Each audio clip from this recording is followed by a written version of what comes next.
o dia em que Jesus mostrou o poder do perdão. Olá, meu amigo e minha amiga. Antes de começarmos essa história inspiradora sobre Jesus, o poder transformador do perdão, aproveita para se inscrever no canal, deixar o like e compartilhar este vídeo com alguém que você ama.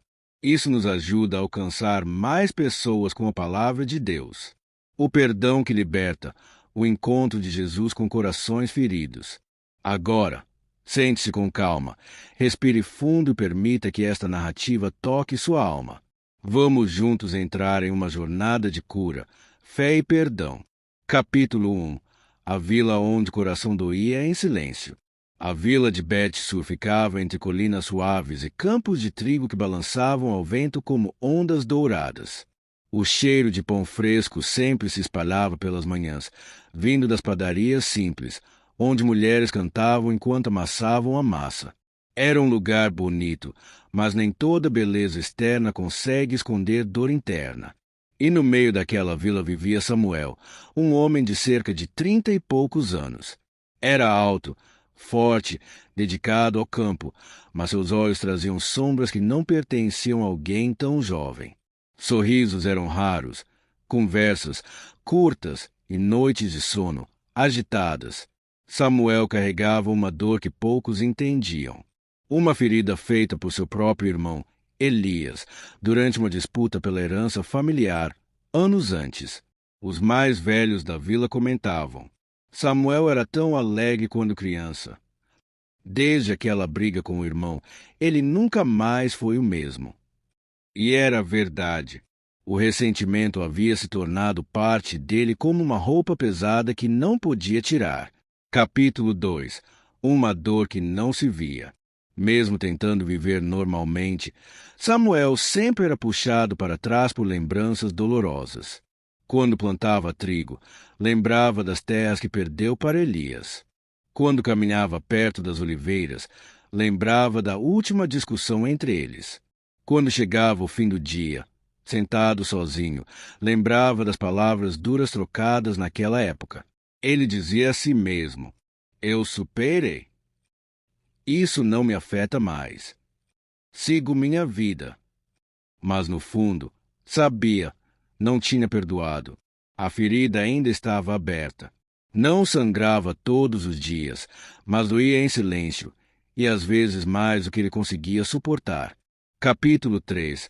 A notícia que mudou a vila. Até que, numa manhã comum, a tranquilidade da vila foi interrompida pelo som de crianças correndo e anunciando: Jesus chegou. O mestre está na vila. A notícia se espalhou como fogo no campo seco. Os comerciantes deixaram suas bancas. As mães levaram seus filhos enfermos. Os pescadores guardaram suas redes. Os anciãos se levantaram apoiados em seus cajados. Todos queriam vê-lo. Samuel olhou pela janela. Ele nunca tinha visto Jesus, mas ouvirá histórias. E tem cegos que voltavam a ver. E tem aleijados que andavam. E tem pessoas atormentadas encontrando paz. E tem corações feridos sendo restaurados. Algo dentro dele se mexeu. Não era curiosidade. Era esperança. Ele suspirou fundo e decidiu ir. Capítulo 4. O homem que falava com o coração. Jesus estava sentado sob uma figueira grande, cuja sombra refrescava todos ao redor. A multidão permanecia em silêncio absoluto, coisa rara entre adultos, crianças e viajantes. Mas quando Jesus falava, até o vento parecia diminuir. Samuel ficou parado atrás da multidão, só observando. Ele viu Jesus olhar para uma mulher com lágrimas nos olhos e sorrir com compaixão. Viu Jesus colocar a mão no ombro de um idoso e ele tremer como se algo dentro dele tivesse sido curado. Viu Jesus parar para ouvir uma criança que mal conseguia falar. Quando Jesus abriu a boca, a voz era firme, mas suave. A luz do corpo está nos olhos. Se teus olhos forem bons, todo o teu ser será cheio de luz. Mas se teus olhos estiverem escurecidos pela mágoa, pela inveja, pela raiva, como haverá luz em você? Aquelas palavras bateram forte em Samuel. Pareciam direcionadas a ele. como se Jesus estivesse olhando dentro de sua alma escondida. Capítulo 5. Uma pergunta difícil de fazer. Depois, as pessoas começaram a fazer perguntas para Jesus. Alguns perguntavam sobre as Escrituras, outros sobre enfermidades, outros pediam conselhos para problemas do dia a dia. Samuel tremia por dentro. Ele queria perguntar, precisava perguntar, mas algo prendia. Finalmente, respirou profundamente e disse: Mestre. Jesus o olhou com gentileza. Quantas vezes devo perdoar alguém que me fez mal? Até 7 vezes. A pergunta ecoou. A multidão ficou em completo silêncio. Até os pássaros pareceram parar. Jesus deu um pequeno sorriso, não de ironia, mas de amor. Não te digo até 7, mas até 70 vezes 7. Samuel sentiu como se aquele número tivesse o peso de uma montanha. Não era sobre matemática, era sobre profundidade, era sobre liberdade. Capítulo 6. A história dentro da história. Jesus então contou uma parábola para explicar o que Samuel ainda não conseguia entender. Um certo rei decidiu verificar as contas dos seus servos. Um deles devia uma quantia absurda, maior do que qualquer trabalhador poderia pagar em 10 vidas. O servo, desesperado, caiu de joelhos. Senhor, tem paciência comigo, e eu te pagarei tudo. O rei, movido por misericórdia, fez algo lindo. Perdoou a dívida inteira. Mas logo depois, esse mesmo servo encontrou outro que devia uma quantia pequena, insignificante comparada à anterior, e o tratou com dureza, exigindo: Pague-me o que me deve. O homem também pediu paciência, mas o servo não quis perdoar. Quando o rei soube, ficou profundamente triste e disse: Eu te perdoei de tão grande dívida, e tu não foste capaz de perdoar tão pouco. Samuel ouviu essa história como se estivesse olhando no espelho para sua própria alma. Ele era aquele servo preso ao ressentimento. Capítulo 7. A luta dentro da alma. Naquela noite, Samuel não conseguiu dormir. Ele se virava na cama como quem luta contra o inimigo invisível. As palavras de Jesus ecoavam: 70 vezes 7. Se teus olhos estiverem cheios de escuridão. A mágoa antiga se remexia dentro dele como um animal ferido. Samuel dizia para si: Mas Elias me feriu. Ele me enganou. Eu perdi tudo por causa dele. A mente gritava: Ele não merece perdão.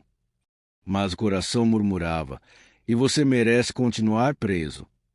Foi uma das noites mais longas da vida de Samuel. Capítulo 8. A noite da decisão. Quando o céu começou a clarear, Samuel levantou-se e caminhou até o campo. O ar estava frio. A grama tinha gotas de orvalho. O mundo parecia silencioso.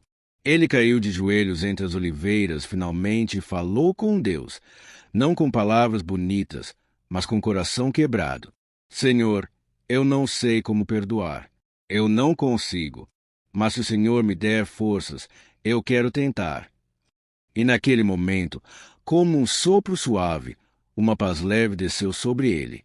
Não era a solução do problema, mas era o começo da cura. Capítulo 9. O encontro mais difícil. No dia seguinte, Samuel viu Elias trabalhando no campo. O coração começou a bater forte. Memórias dolorosas surgiram. O medo e a raiva lutavam dentro dele. Mas ele deu um passo, depois outro, e outro. Quando chegou perto, Elias ergueu os olhos. Os dois se encararam por alguns segundos. Segundos se pareceram uma eternidade. Samuel tentou falar, mas a voz falhou. As lágrimas começaram a cair antes mesmo das palavras saírem. Elias. Uma pausa longa. Um respirar profundo. Eu te perdoo. Elias arregalou os olhos, sem saber o que dizer. Depois de longos segundos, ele também começou a chorar. Samuel, eu sempre esperei ouvir isso. Eu me arrependi tantas vezes, mas tive medo de te procurar. E naquele instante, as correntes que amarravam os dois foram quebradas. Agora, sente com calma, respire fundo e permita que esta narrativa toque sua alma. Vamos juntos entrar em uma jornada de cura, fé e perdão. Capítulo 10. A vila onde o coração doía em silêncio. A vila de Bet-Sur ficava entre colinas suaves e campos de trigo que balançavam ao vento como ondas douradas. O cheiro de pão fresco sempre se espalhava pelas manhãs, vindo das padarias simples, onde mulheres cantavam enquanto amassavam a massa. Era um lugar bonito, mas nem toda beleza externa consegue esconder dor interna. E no meio daquela vila vivia Samuel, um homem de cerca de 30 e poucos anos. Era alto, forte, dedicado ao campo, mas seus olhos traziam sombras que não pertenciam a alguém tão jovem. Sorrisos eram raros, conversas curtas e noites de sono agitadas. Samuel carregava uma dor que poucos entendiam. Uma ferida feita por seu próprio irmão, Elias, durante uma disputa pela herança familiar, anos antes. Os mais velhos da vila comentavam: Samuel era tão alegre quando criança. Desde aquela briga com o irmão, ele nunca mais foi o mesmo. E era verdade. O ressentimento havia se tornado parte dele como uma roupa pesada que não podia tirar. Capítulo 11. Uma dor que não se via. Mesmo tentando viver normalmente, Samuel sempre era puxado para trás por lembranças dolorosas. Quando plantava trigo, lembrava das terras que perdeu para Elias. Quando caminhava perto das oliveiras, lembrava da última discussão entre eles. Quando chegava o fim do dia, sentado sozinho, lembrava das palavras duras trocadas naquela época. Ele dizia a si mesmo: eu superei. Isso não me afeta mais. Sigo minha vida. Mas no fundo, sabia, não tinha perdoado. A ferida ainda estava aberta. Não sangrava todos os dias, mas doía em silêncio, e às vezes mais do que ele conseguia suportar. Capítulo 12. A notícia que mudou a vila. Até que, numa manhã comum, a tranquilidade da vila foi interrompida pelo som de crianças correndo e anunciando: Jesus chegou. O mestre está na vila. A notícia se espalhou como fogo no campo seco. Os comerciantes deixaram suas bancas. As mães levaram seus filhos enfermos. Os pescadores guardaram suas redes. Os anciãos se levantaram apoiados em seus cajados. Todos queriam vê-lo. Samuel olhou pela janela. Ele nunca tinha visto Jesus, mas ouvirá histórias. E tem cegos que voltavam a ver. E tem aleijados que andavam. E tem pessoas atormentadas encontrando paz. E tem corações feridos sendo restaurados. Algo dentro dele se mexeu. Não era curiosidade, era esperança. Ele suspirou fundo e decidiu ir. Se esta história tocou seu coração, escreva nos comentários. Eu escolho perdoar. E se você ainda luta com alguma mágoa, lembre-se, Jesus está pronto para te ajudar a libertar seu coração. Não se esqueça de se inscrever no canal, deixar o like e compartilhe com alguém que precisa ouvir esta mensagem hoje.